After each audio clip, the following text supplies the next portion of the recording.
नींद नहीं आ रही है, कुछ मन में ऐसा लग रहा है कि कुछ होने वाला है, मन में स्थिरता नहीं आ रही, समझ लेना कि चंद्र गड़बड़ हो गया है। अब इस चंद्र को साधना है तो शिव तत्व में जाना पड़ेगा। फिर कुछ मत करिए, पूर्णिमा का व्रत चालू कर दीजिए।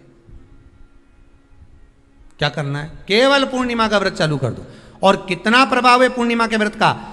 घर में 50 लोगों का परिवार है, 15 लोगों का परिवार है, 20 लोगों का परिवार है, और परिवार में से अगर एक पुरुष या एक स्त्री कोई भी पूर्णिमा का व्रत करता है तो पूरे परिवार के लोगों का चंद्र संवर जाता है, पूरे परिवार के लोगों का चंद्र सुधर जाता है। पूर्णिमा के व्रत का इतना प्रभाव शास्त्र कर रहा है, स्कंद पुराण कर रही है।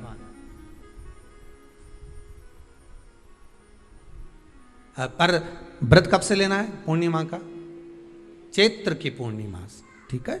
नहीं तो तुमने सोचा इतना महत्व सुना है पूर्णिमा के व्रत का तो मैं तो आज से ही नहीं खाऊं कछू, आज से ले लो। तो ये हर कोई सब तुम्हारा मर्जी पड़े, तुम तो आधी रात को उठ के भोजन करने लगो तो ये कहीं वर्णन नहीं। तुम तो आधी रात के नहा लो तो ये कोई महत्व? तो हर चीज़ का एक समय होता है कि इतनी बजे उठना, इतनी बजे मंजन करना, ऐसा करना, भोजन करना, ये समय पर फलाहार करना, ये समय पर ये, तो ये सब चीज़ का एक समय होता है, हर चीज़ का एक समय। अब कथा तुम दिन में सुन लो, शाम के सुन लो, अब आधी रात को तुमको कोई उठा के 1 बजे रात के उठ, भेरू उठ जा, कथा सुन ले, तो भेरू उठेगा?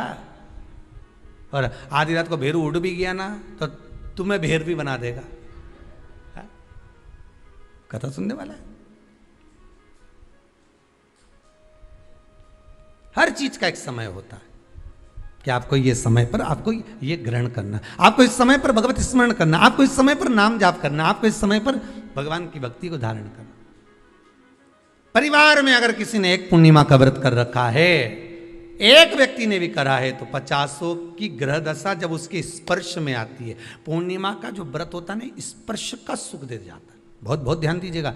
जैसे आपने किसी ने पानी मांगा, आपका पूर्णिमा का व्रत है, और भले आप उठ के पानी लेने नहीं गए क्योंकि आपका व्रत है, क्योंकि जिसका व्रत होता है बेचारी वो तो ज्यादा कुछ करती नहीं पाती, पर किसी ने आपको पानी लाकर तो दिया ना। अब पानी लाकर जिस व्यक्ति ने दिया उसका स्पर्श तो हुआ ना। ये अभी गई थी ना दूसरी लहर कोरोना महामारी, इसको देख लो, इसको टच किया, इससे टच होकर उस पर गया, उससे टच होकर उस पर गया, तो ये कोरोना महामारी। अब जब ये कोरोना महामारी टच करने से फैल सकती है तो व्रत का पुण्य टच करने से क्यों नहीं बढ़ सकता? विचार करिएगा जरा, उसका भी तो पुण्य। अब आपने किसी को जल दिया, जिसका व्रत था उसको जल दिया। और सरल भाषा में समझ लो, कभी मथुरा वृंदावन गए हो आप लोग?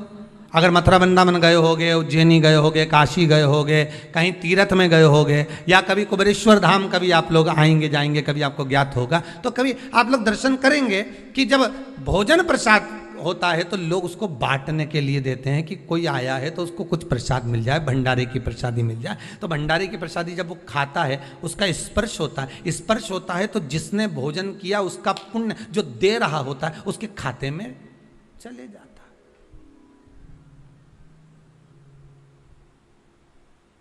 उसके खाते में गया वो।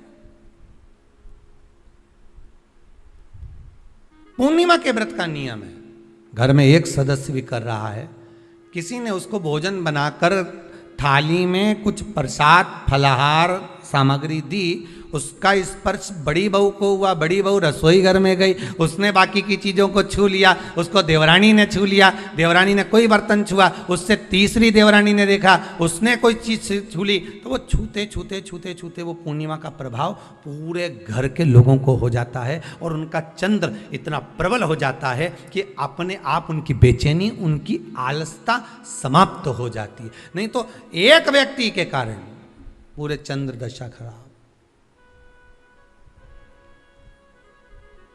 एक दुखी तो सब दुखी, एक सुखी तो सब सुखी। वो देख ले कि हाँ इसको सुख मिल गया है, अब ठीक है।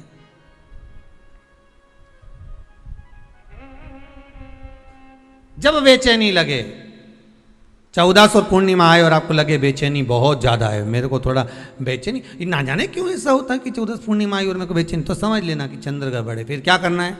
एक व्रत घर का कोई भी सदस्य पूर्णिमा का प्रारंभ कर दे। ज्यादा नहीं करो तो थोड़ी करो, पर करो, व्रत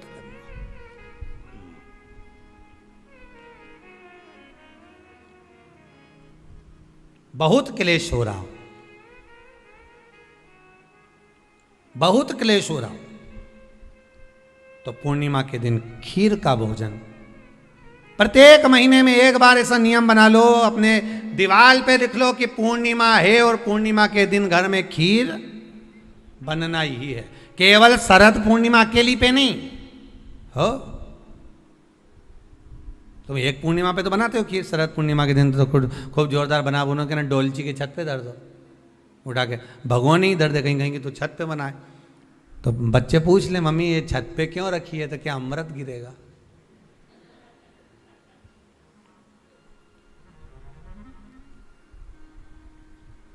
अब बोलो जम के जरा, क्या गिरेगा? अमृत गिरेगा। अच्छा, अब शिव महापुराण की कथा स्कंद पुराण तो कहती है, पूर्णिमा के महत्व को जो दर्शाया जाता है कि शरद पूर्णिमा के दिन चंद्र में से अमृत तत्व गिरता है, गिरता है। पर कब गिरता है? अरे जम के तो बोलो, जब उस खीर का ढक्कन हटा हुआ, केवल खीर का नहीं अपना भी ढक्कन हटा हो, तभी तो अमृत गिरेगा।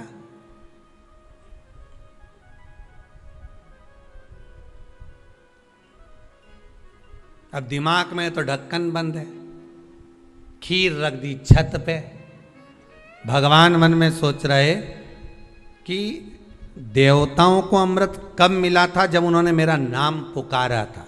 केवल खीर बना के नहीं धरी थी कि छत पे खीर धर दो और अमृत आ जाएगा, नहीं नहीं, खीर के पास बैठकर थोड़ी देर बैठकर हरे राम कहो सीताराम कहो, सीताराम कहो राजा राम कहो, कुछ भजन तो गाओ। अब तुमने तो नीचे से बना के छोरा कर दे दी, धर या ऊपर छत पे, और छत पे ले जाके खीर धर दी और खीर रखी तो मम्मी ने क्या ढक्कन लगा के रखना, बिल्ली खा जाएगी। तो उसने ढक्कन केवल खीर में नहीं लगाया, अपनी बुद्धि में भी लगा लिया। अरे स्कंद पुराण की कथा कहती है जब पूर्णिमा के दिन तुम खीर बना रहे हो, अगर शरद पूर्णिमा के दिन खीर बना रहे हो तो प्रयास करना कि थोड़ी देर बैठकर राम नाम, कृष्ण नाम, शिव नाम, भगवान की भक्ति का 2-5 भजन तो हो जाए।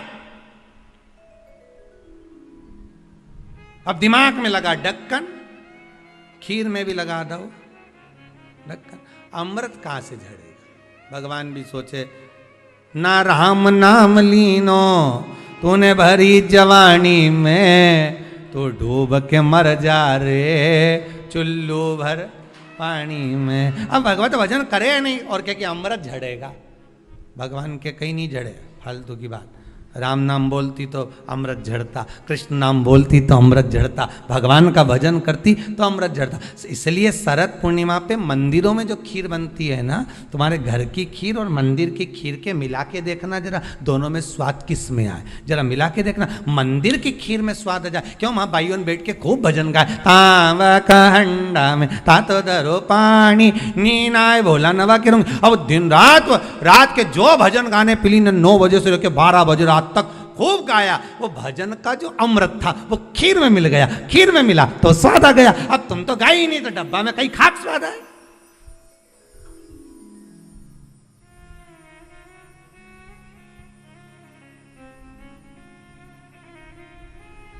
अब रात्रि को छोरा से क्या, जा खीर उठाना नीचे, जो खीर लेके आया ने खा के देखी तो ये खीर तो फटी गई,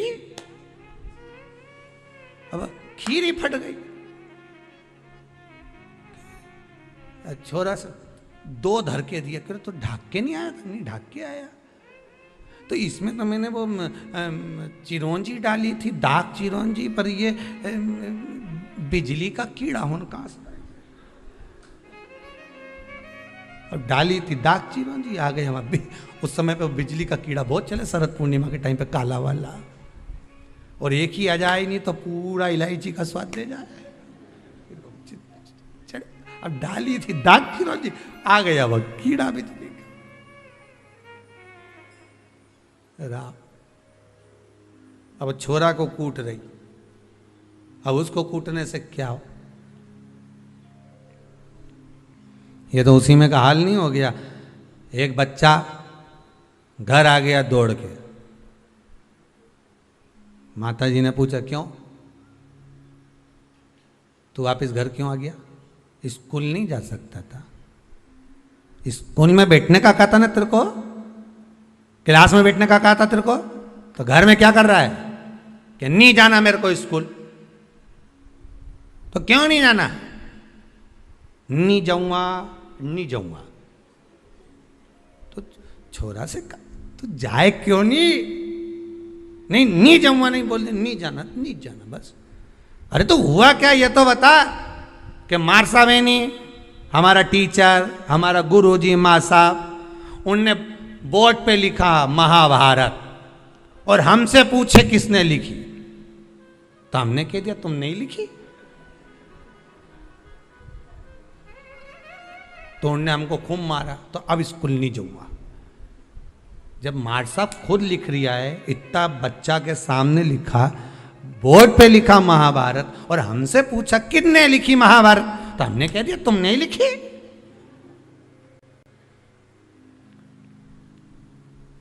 उन्होंने तो हमको टेबल पे खड़ा करने खूब दोचा, जैसे मंदिर के घंटा हो, खूब बजाया, खूब मारा। इसलिए अब नहीं जाऊंगा स्कूल। इतने में माँ ने हाथ पैर जोड़े, वो महाभारत किसने लिखी थी ये पूछा था, तो हम वही तो बोल रहे हैं माँ साहब ने लिखी थी। हम कौन से अलग बात बोल रहे हैं, हम भी तो बोल रहे हैं कि टीचर ने लिखी, माँ साहब ने लिखी। तू नहीं सुधरेगा कभी जिंदगी में। हम तुमसे इतना सा पूछ रहे हैं, महाभारत किसने लिखी? माँ साहब ने लिखी, टीचर ने लिखी। और देखो मम्मी, भाई सुन ले, आई तू भी सुन ले, अब बार बार महाभारत की मत पूछना मेरे से। एक बार बोल दी मैंने उनने लिखी, उनने लिखी, उनने लिखी, अब बार बार मत पूछना। पिताजी आ गए दुकान से, खेत से, क्यों रे छोरा आज तो स्कूल नहीं गया? गया था। तो फिर बस सन ने खूब मारा, तुम भग आया। क्यों भग के आया? ऐसा क्या कर दिया तूने? तो मार साहब खुद लिखे, बोर्ड पे लिख दी महाभारत, और मुझसे पूछ रहे महाभारत किसने लिखी। मैंने भी कह दिया तुम नहीं लिखी। तो मार साहब ने खूब मारा, मैं अब नहीं जाऊंगा। तो पिताजी बोले रे मूर्ख, तुझे बता देना तो महाभारत किसने, तो वही तो बताया कि माँ साहब ने लिखी। पिताजी भी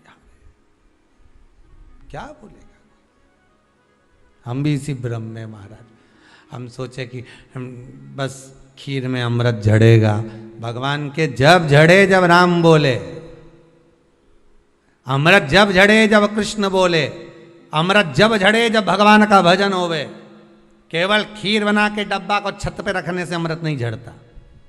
भगवान के भजन के साथ अमृत तत्व की जो प्राप्ति होती है, तो वो आनंद ही दूसरा हो।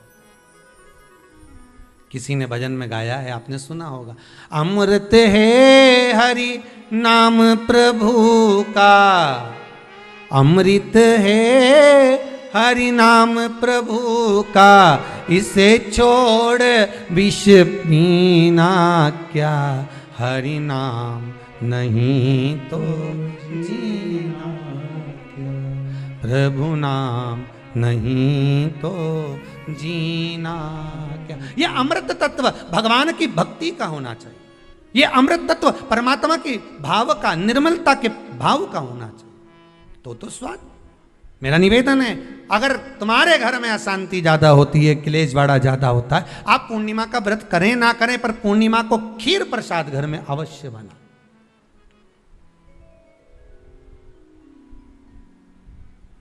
12 महीने की पूर्णिमा करके देखने में क्या जा रहा है? देख लो बना के। नहीं तो ना तो सियोर वाला महाराज तुम्हारे यहाँ खाने आ रहा है, नहीं तो खीर तो अपने घर में ही है।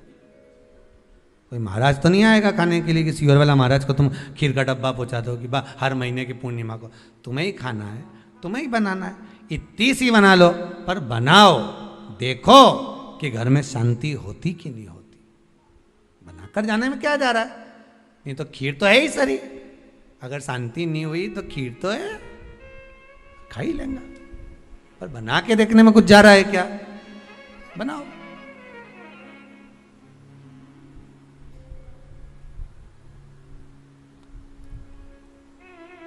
उसकी महत्वता को जानना है।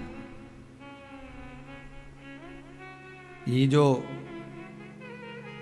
हवन में, यज्ञ में खीर की जो आहुतियां छूटती हैं, ये इसका महत्व बहुत है महाराज। आप समझें ना समझें वो आपकी जगह पर आपके यहां जब विद्वान ब्राह्मण, कोई विद्वान ब्राह्मण आपके यहां जब यज्ञ कराने आए, हवन कराने आए, वास्तु पूजन कराने आए, जब माता रानी का हवन किसी भी रूप का यज्ञ कराने के लिए आए और वो खीर की आहुतियां जब छुड़वाए, तो आप पूछना कि खीर की आहुति का फल कितना, प्रताप फल कितना। पूरे यज्ञ में वो खीर की आहुतियां लक्ष्मी के लिए जो दी जाती है, वो लक्ष्मी की वृद्धि कर देती।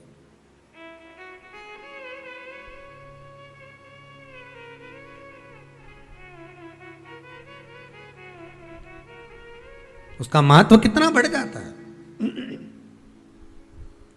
उसका महत्व कितना प्रबल हो जाता है। खीर क्या होती है, बनाइए एक बार।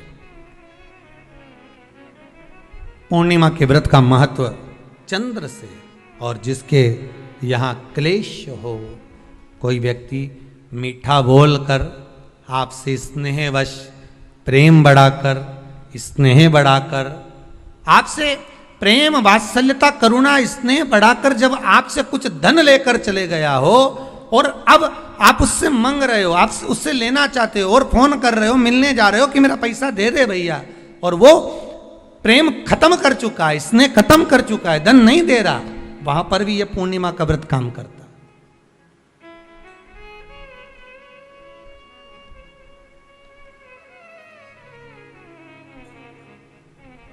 वहां पर भी पूर्णिमा का व्रत काम करता है। कहा व्रत करने वाला व्यक्ति जो पूर्णिमा का व्रत करता है, चावल का, अक्षत का, श्वेत वस्त्र में, सफेद कपड़े में अक्षत रखकर, जो जिससे धन लेना है, प्रेम वश लेकर गया है, स्नेह वश लेकर गया है और नहीं दे रहा है, उसका स्मरण कर कर ब्राह्मण देव को दे देने पर भी महाराज चंद्र की दशा सुधर कर लक्ष्मी का भाव वापिस प्राप्त हो जाता, पुनः वापिस। चंद्र से शिव भी जुड़े हैं, चंद्र से नारायण भी जुड़े हुए हैं। महाराज देवऋषि नारद का आगमन हुआ, नारद जी ने पूछा क्या बात है चंद्र, तुमने मुझे याद क्यों किया, कारण क्या है वो तो बताओ। चंद्र का कहना है मेरी काया का रोग हो गया, मेरी काया गिर रही है नीचे, टपक टपक कर गिर रही है, मेरी काया का रोग है, मुझे क्या करा जाए। तो कहा एक काम करो, देवऋषि नारद बोले शंकर का स्मरण करो।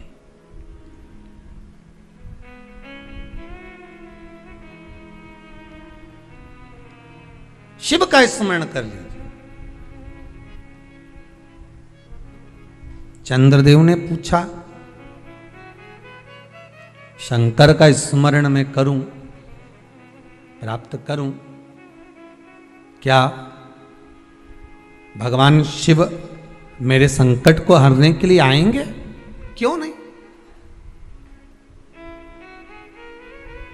चंद्र के मन में थोड़ा संशय है, क्या शिव आएंगे मेरा संशय हरने के लिए? हाँ, क्यों नहीं आएंगे। तो देवऋषि नारद के सामने एक संशय और पैदा कर दिया चंद्रदेव ने। बात ऐसी है कि मैं, दक्ष प्रजापति मेरे ससुर हैं जी, और बोलिए शंकर भगवान के ससुर भी, बोलो, दक्ष प्रजापति हैं, सती इनको भी आई है, तो 60 कन्याएं चंद्रदेव के पास में भी गई।